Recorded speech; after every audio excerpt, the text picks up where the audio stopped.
Hello friends, welcome to my channel. ఈరోజు మనము పితికి పప్పు కూర ఎలా చేసుకోవాలో చూసేద్దామండి.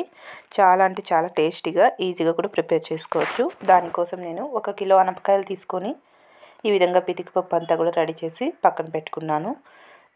ఇప్పుడు దీన్ని ఎలా ప్రిపేర్ చేసుకోవాలి ఏంటనేది చూసేద్దాం. ఫస్ట్ ఇందులోకి మసాలా ఎలా ప్రిపేర్ చేసుకోవాలో చూసేద్దాం. ముందుగా ఒక మిక్సీ జార్ తీసుకొని ఇందులో ఒక 2 టేబుల్ స్పూన్ అంతా కొబ్బరిని తీసుకోండి. అలాగే 1 ఇంచు అల్లము, తెల్లగడ్డపాయలు, అలాగే ఒక చిన్న సైజు ఆనియన్ ఈ విధంగా ముక్కలు చేసి యాడ్ చేసుకోండి. అలాగే చెక్క, లవంగాలు కూడా కొద్దిగా యాడ్ చేసుకోండి.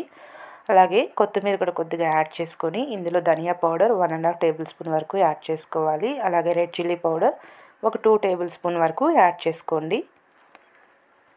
అలాగే పసుపు ఒక 1/2 టేబుల్ స్పూన్ కంటే కూడా తక్కువగా యాడ్ చేసుకోండి. అలాగే సాల్ట్ కొద్దిగా యాడ్ చేస్తున్నాను.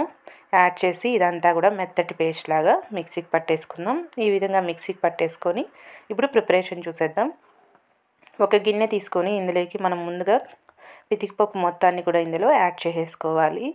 ఇప్పుడు ఇందులోకి ఒక మీడియం సైజ్ టమోటా ఈ విధంగా ముక్కలుగా కట్ చేసి ఈ టమోటా ముక్కలు కూడా ఇందులో యాడ్ చేసేసుకుందాము. అలాగే ఇప్పుడు ఇందులోకి మనం ముందుగా మిక్సీకి పట్టుకున్న ఈ మసాలా కూడా ఇందులో యాడ్ చేసేసుకుందాము. ఇదే మిక్సీ జార్లో కొద్దిగా వాటర్ యాడ్ చేసుకొని ఈ వాటర్ని కూడా ఇందులో యాడ్ చేసేసుకుందాము. ఈ విధంగా మీరు ఎన్ని వాటర్ కావాలనుకుంటున్నారో చూసుకొని దాన్ని బట్టి వాటర్ని కూడా యాడ్ చేసేసుకోండి. యాడ్ చేసేసుకొని ఇదంతా కూడా ఒకసారి బాగా కలిసేలాగా కలిపేసుకోవాలి.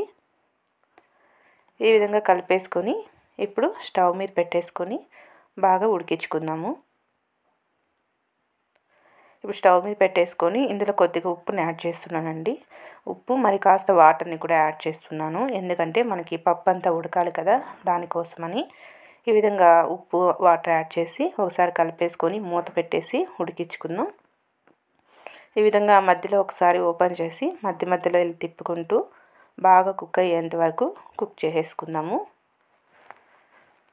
ఈ విధంగా ఒక 10 నుండి 15 నిమిషాల వరకు టైం పడుతుందండి. ఇదంతా కొద్దిగా చిక్కగా అయ్యి పప్పు అంతా కూడా బాగా కుక్ అయ్యేంత వరకు ఉడకనిచ్చుకోవాలి. ఇక్కడ చూసారా, మనకి పప్పు కూడా బాగా ఉడికిపోయింది. ఇలా ప్రెస్ చేస్తే చూస్తే మనకి ఈ విధంగా పప్పు అంతా కూడా బాగా కుక్ అయిపోయింది కదా. ఇప్పుడు దీన్ని పక్కన పెట్టేసుకొని పోపు వేసేసుకుందాం.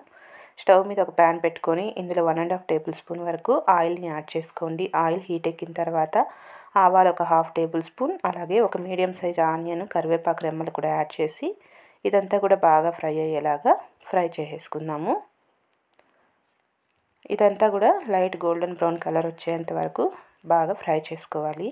ఇలా ప్రిపేర్ చేసుకుంటే కర్రీ అనేది చాలా టేస్టీగా ఉంటుందండి. వేడి వేడి రాగి సంగటిలోకి, రైస్లోకి, చపాతీ, రోటీస్లోకి అన్నిటిలోకి ఈ విధంగా బాగా ఫ్రై అయిన తర్వాత మనం ముందుగా ప్రిపేర్ చేసుకుని కర్రీ మొత్తం కూడా ఇందులో యాడ్ చేసుకొని ఒకసారి మొత్తం కూడా బాగా మిక్స్ చేసుకొని సర్వ్ చేసేసుకుంటే ఎంతో టేస్టీ అయినటువంటి పితికిపప్పు కర్రీ అనేది మనకి రెడీ అయిపోతుంది. చాలా టేస్టీగా ఉంటుంది. వేడి వేడి రాగి సంగటిలోకి, చపాతీ, రోటీలోకి కూడా మీరు కూడా తప్పకుండా ట్రై చేసేయండి. Okay friends, bye.